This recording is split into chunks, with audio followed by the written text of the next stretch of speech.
Today's lesson is on Greek geography and Greek city-states. Our goals for today are to understand how geography impacted the development of Greek city-states and to understand how geography impacted farming in ancient Greece. So for this lesson, you will need this lesson video, your class notes, which are an outline, and the map of Greece that you colored last week. Okay, so to begin, we want to take a look at where ancient Greece is located and what its climate is like. So the location of ancient Greece is, and Greece today, is the southeastern portion of Europe. So if you look at the map of Europe in the center of the screen, you'll see Greece colored in red, and it's at the bottom southeastern portion directly next to present-day Turkey. So Greece is very close to where Europe meets Asia. Now the climate is a Mediterranean climate, which means it's pretty temperate. And the terrain is a little different than other types of civilizations you've learned about. The terrain in Greece, as we can see in the map in the bottom left-hand corner, it's very mountainous.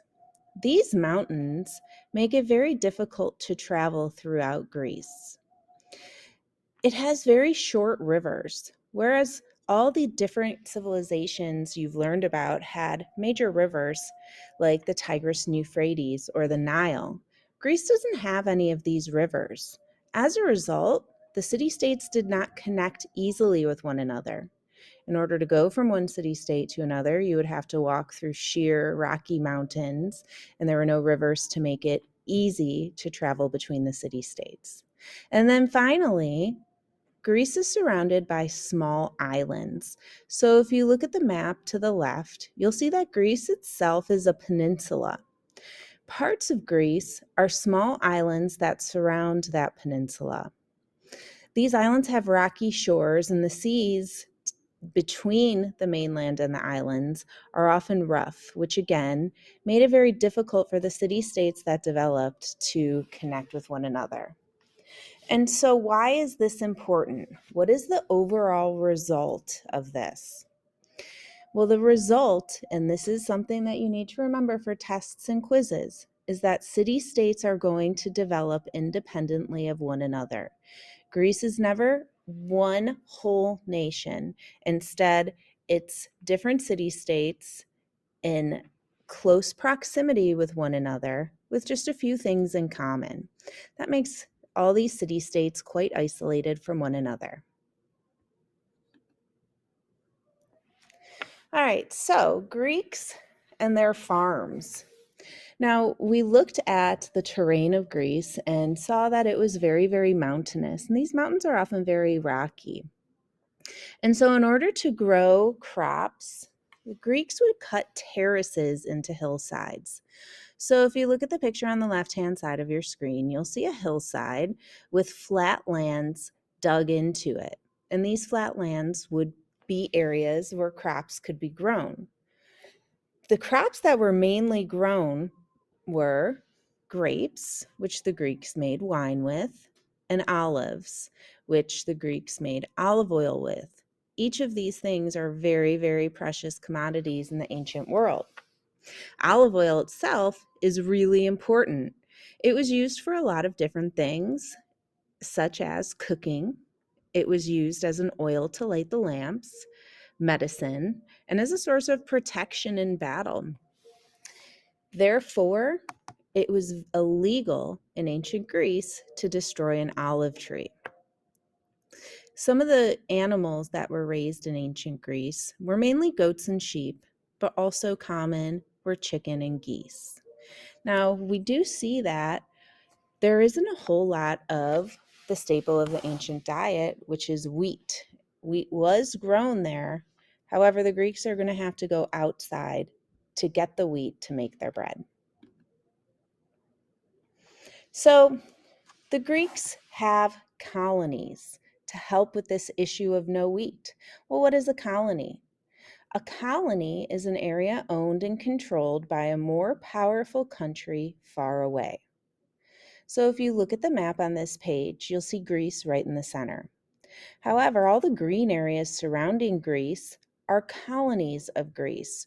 Where the main city-states of Greece are in mainland Greece, these colonies dot all around the surrounding area. And that's because the Greeks had a problem. What was that problem? Well, they had poor farmland. They didn't have those rivers like in Egypt with the Nile that overflowed and deposited silt and made great soil for growing food. They didn't have that. Their soil wasn't super fertile. And so they had to look elsewhere for reliable food sources. So, what's the solution to this problem? They need the wheat to live, so they create colonies. The food grown in the colonies, which had better soil, was then sent back to mainland Greece. And so the Greeks then had the food they needed to survive.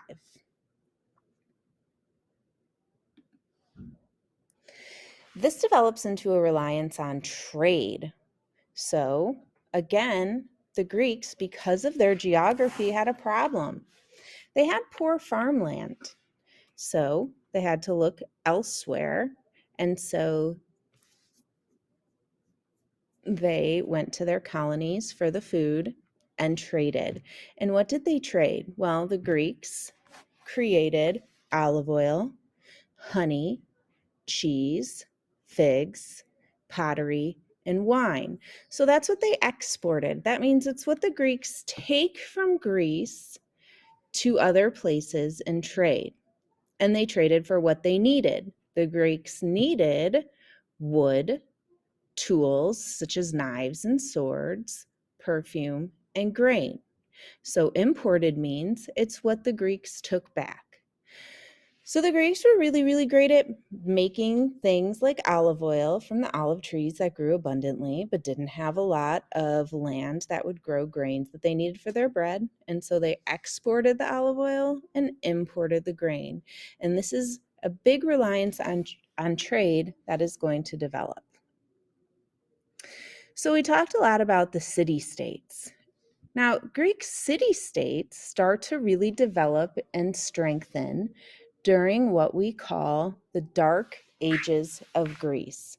Last week, you learned about the Trojan War and the early Greek groups, the Minoans and the Mycenaeans. After the Mycenaean civilization falls, we have an area of time called the Greek Dark Ages. In the Greek Dark Ages are a time when we don't have a lot of written information about the Greeks. We don't know a whole lot about them. But we do know during this time is that we see Greek city-states start to emerge. And they emerge and become what they are because of this geography that we just talked about. So let's take a look at the city-states. So we have some pretty powerful city-states begin to emerge. Now, one of your vocab words is polis. And a polis is a city-state in ancient Greece, especially considered in its ideal form for philosophical purposes.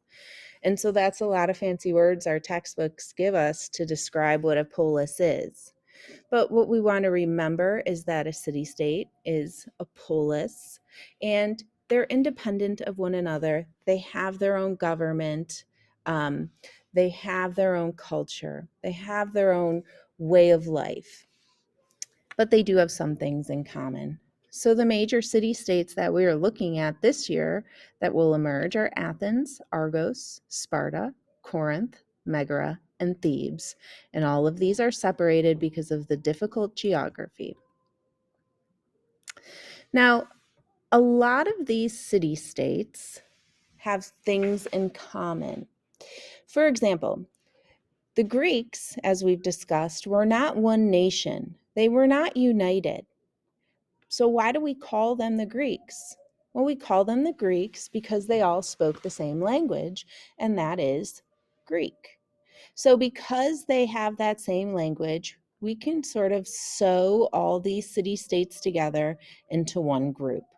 So one thing the Greek city-states had in common was language. Another thing the Greek city-states have in common is religion. Outside of that, they were all pretty different. They developed their own culture and way of life. And next week, in 2 weeks, we're going to be looking specifically at Athens and Sparta and how very different they are. But if we're speaking generally, city-states were different because they have their own style of government. They all have different laws, and they all have their own economy. They have different forms of currency. Because the city-states are all so different, for example, Athens is known as a philosophical powerhouse, while Sparta is known as a war machine, they tend to not get along. And so we see frequent wars between the city-states as a result of these differences.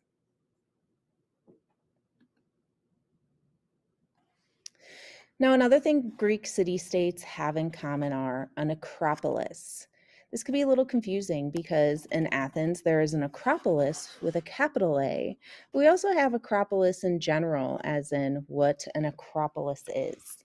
So, what is our general acropolis? It is the upper part of an ancient Greek city where public buildings and city defenses were located. You know this from 6th grade. Lots of city-states in the ancient world were built upon a hill, and that's because it was easier to defend. If you have the high ground, you have an advantage. So city-states would often be built around these hills or these elevated areas, which would help to defend them. Now, in Athens, the Acropolis itself, we can see in the image in the upper left-hand corner. The Acropolis is many things in ancient Athens, and so this is our proper noun, the Acropolis of Athens. So what has the Acropolis been in history? It's a home to kings, it's a citadel, it's the mythological home of gods, it's a religious center, and today it's a tourist attraction. And it's survived quite a lot throughout history. Bombings, earthquakes, and vandalism, and it's still a reminder of the rich history of Greece. So what do we know about Acropolis? Most city-states have an elevated area or a hill in which they have defenses and public buildings such as temples. In Athens itself, we have our major Acropolis, which is a great tourist attraction today. So we can see how geography of ancient Greece impacts the development of city-states. City-states all develop separately from one another and don't have a whole lot in common outside of religion and language. Tomorrow, we're going to be looking at government in ancient Greece. We'll look at all the different types of government in all the different city-states, and then we're going to look at the government that's most related to us, and that's the democracy that develops in Athens. Please let your teacher know if you have any questions. Thank you.